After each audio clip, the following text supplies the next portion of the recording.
Почитувани граѓани, во изминативе 3 години видовме што значи неодговорна влада и влада која не е ориентирана спрема реалните потреби на граѓаните, ниту влада која е способна да ги реши проблемите на граѓаните.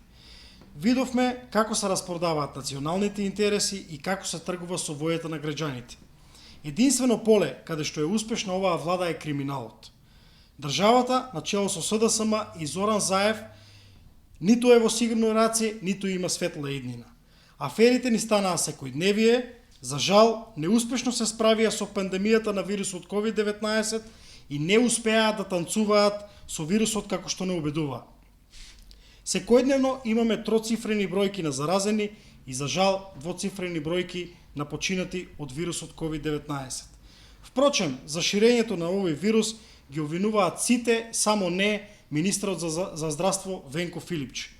Практикуваат политика во која се зголемува апатијата и поделбите.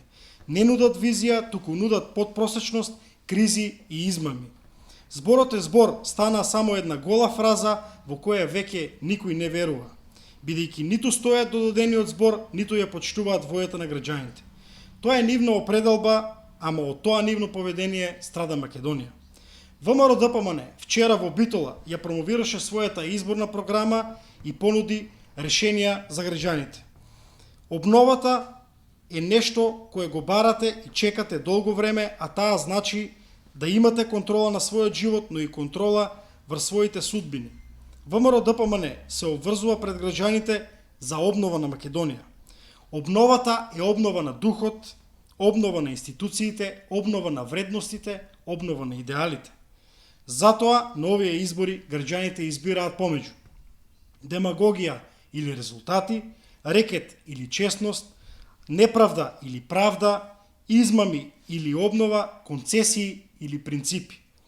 Во новата програма на ВМРО ДПМН предвидени се повисоки плати за 25% повеќе од сега, повисоки пензии за 20% за време на целиот мандат, 4 милиарди евра домашни и странски инвестиции за период од 4 години, целосна реконструкција на повеќе од 1000 километри регионални државни патишта и 150 километри експресни патишта низ целата држава.